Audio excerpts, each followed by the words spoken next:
आज का दंगल उत्तर प्रदेश में मोस्ट वांटेड अपराधियों के एनकाउंटर और उस पर हो रही सियासत पर है। यूपी एसटीएफ ने माफिया अतीक अहमद के बेटे असद और अतीक के शूटर गुलाम को झांसी जिले में हुए एनकाउंटर में मार गिराया है। दोनों अपराधी प्रयागराज के उमेशपाल हत्याकांड में 5 लाख रुपए के इनामी थे। यूपी एसटीएफ ने बताया है कि दोनों अपराधी झांसी में अतीक अहमद के काफिले पर हमला करके उसे छुड़ाने की साजिश रच रहे थे। एसटीएफ ने उन्हें आज दोपहर करीब 12:30 बजे रोका तो दोनों फायरिंग करते हुए भागने लगे और मुठभेड़ में मार गिराए गए। उधर उमेशपाल हत्याकांड में अतीक अहमद और उसके भाई अशरफ को अदालत ने 7 दिन के पुलिस रिमांड में भेज दिया है। अतीक अहमद को अब अपने किए पर शायद पछतावा हो रहा है, क्योंकि खबर यह है कि एनकाउंटर की खबर सुनने के बाद आज अतीक अहमद ने कहा कि ये सब कुछ मेरी वजह से हुआ। लेकिन इस पूरी खबर में सियासत तब शुरू हो गई जब समाजवादी पार्टी, बहुजन समाज पार्टी और टीएमसी से लेकर असदुद्दीन ओवैसी तक ने एनकाउंटर पर सवाल खड़े कर दिए।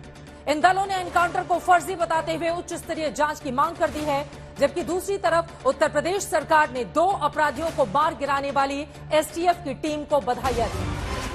24 फरवरी को मारे गए उमेशपाल और 2 पुलिस जवानों के परिवार वालों ने भी सीएम योगी का शुक्रिया किया है। और बड़ी खबर यह है, रिमांड की जो कॉपी है उसमें अतीक पर बड़ा खुलासा हुआ है। पाकिस्तान से आए हथियार खरीदता था अतीक अहमद, जिसके ऊपर 100 से ज्यादा मामले दर्ज हैं, जिसको उमेशपाल अपहरण केस में पिछले महीने ही उम्र कैद की सजा सुनाई गई, जो पुलिस की रिमांड में चला गया है। आज रिमांड की कॉपी में अतीक पर यह बड़ा खुलासा हुआ है। अतीक अहमद इस माफिया के बारे में बड़ा खुलासा यह हुआ है कि पाकिस्तान से आए हथियार ही खरीदता था। वैसे आपको बताते चले, आज असद, जो इसका तीसरे नंबर का बेटा मार गिराया गया है, उसके पास से भी जो हथियार बरामद हुए हैं वो हथियार विदेशी हैं। खुद इस बारे में पुलिस की ओर से जानकारी दी गई है। पंजाब में ड्रोन से आए हथियार खरीदता था अतीक अहमद, इस बात की अब ये बड़ी खबर इस वक्त की है। ड्रोन से गिराए हथियार खरीदता था अतीक अहमद। ड्रोन के जरिए पंजाब में गिराए जाते थे हथियार, यानी कि बाकायदा एक सिंडिकेट काम कर रहा था। रिमांड कॉपी में यूपी पुलिस की ओर से ये जानकारी दी गई है। रिमांड की कॉपी भी इस वक्त हम आपको टीवी स्क्रीन पर दिखा रहे हैं। ड्रोन से जो हथियार गिराए जाते थे, आपको बता दें वही हथियार खरीदता था अतीक अहमद। ये इस वक्त की बड़ी खबर है, बड़ी जानकारी। यूपी पुलिस ने अपनी रिमांड कॉपी में इसका खुलासा किया है। रिमांड में लिखा है कि पाकिस्तान की तरफ से पंजाब में ड्रोन के जरिए हथियार गिराए जाते और उस हथियार को आरोपी कुछ व्यक्तियों से खरीदते। आरोपी जेल में रहकर उसकी पहचान नहीं करवा सकते, इसीलिए रिमांड जरूरी है। जो बातें लिखी गई हैं कॉपी के भीतर रिमांड में, उसकी हम जानकारी आपको दे रहे हैं। रिमांड पर लेने के बाद आरोपी को उस जगह पर ले जाना ताकि उसकी पहचान हो सके। उत्तर प्रदेश की पुलिस ने इस बारे में भी अपील की थी। रिमांड की कॉपी आज तक के पास है, आपको टीवी स्क्रीन पर दिखा रहे हैं। ज्यादा जानकारी के साथ अरविंद ओझा हमारे संवाददाता जुड़ चुके हैं।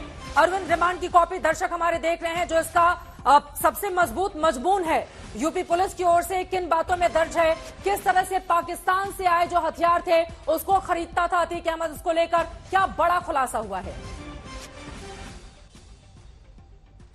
नहीं, देखिए, जो रिमांड पेपर की कॉपी है वो आज तक के पास मौजूद है और उसमें कई बड़े खुलासे यूपी पुलिस ने किए हैं। दरअसल रिमांड पेपर की कॉपी में आधार बताती है यूपी पुलिस की किन आधार पर जो आरोपी है उसको रिमांड पर लेना जरूरी है, जिसमें बड़ा खुलासा ये भी किया गया है कि जो इसमें साफ साफ लिखा है रिमांड पेपर की कॉपी में कि जो आरोपी है वो पाकिस्तान की तरफ से पंजाब में आने ड्रोन से जो हथियार आते हैं वो पंजाब में जो गिराए जाते हैं वो हथियार आरोपी खरीदते हैं। तो ऐसे में उन जो आरोपी है अतीक और अशरफ, उनको रिमांड पर लेना जरूरी है, क्योंकि जेल में रहते ये काफी जो पिक्चर है पाकिस्तान से ड्रोन के जरिए जो हथियार आती है उसकी खरीद फरोख्त की जाती है अभियुक्त गणों के जरिए, वो क्लियरिटी नहीं हो सकती, इसलिए रिमांड पर लेना जरूरी है। रिमांड पर लेने के बाद ये जो आरोपी है इनको पंजाब की तरफ ले जाया जाएगा।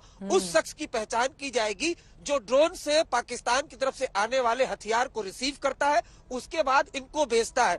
यहाँ इंपॉर्टेंट ये भी हो जाता है चित्रा कि जो आज तक ने इस बात की जानकारी सुबह भी दी थी कि जब दिल्ली असद पहुंचा था और गुलाम दोनों आज मारे गए हैं, हाँ। वो जब दिल्ली पहुंचे थे उनके पास उस वक्त भी सोफिस्टिकेटेड वेपन्स था और आज भी जब इनकाउंटर के बाद रिकवरी हुई है तो सोफिस्टिकेटेड वेपन्स रिकवर हुए। तो चौंकाने वाला खुलासा रिमांड पेपर की कॉपी में यूपी पुलिस ने किया किया है, पाकिस्तान कनेक्शन का भी इसमें जिक्र किया गया। बड़ी बात एक बार फिर से मैं चाहूंगी रिमांड की कॉपी दिखाई जाए और उसमें जिन बातों का जिक्र किया गया है अक्षरशः कुछ लाइनें मैं यहां पर पढ़कर अपने दर्शकों को बताना चाहूंगी। खूंखार ये अपराधी किस तरह से पाकिस्तान से आए हथियारों के जखीरे को खरीदता था उसके बारे में दर्शकों को मैं जानकारी देती हूं।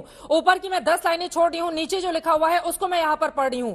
इसमें लिखा हुआ है, इसके अलावा अभियुक्तों द्वारा पाकिस्तान बॉर्डर पर स्थित पंजाब प्रांत में स्थित जिन स्थानों से जिन व्यक्ति द्वारा ड्रोन द्वारा गिराए जाने वाले असलहों एवं कारतूस प्राप्त किए जाते हैं, उस स्थान और उस व्यक्ति को जेल से पता पाना संभव नहीं है। अभियुक्तों ने अपने बयान में स्वीकार किया है कि यदि उनको साथ लेकर चला जाए तो वो घटना में प्रयुक्त असलहों कारतूसों की बरामदगी उन स्थानों से करवा सकते हैं और पाकिस्तान से ड्रोन द्वारा गिराए जाने वाले असलहों और कारतूसों की बिक्री करने पर व्यक्ति उस स्थान को भी बता सकते हैं जहां से अभियुक्तों द्वारा असलहे व कारतूस खरीदे जाते थे।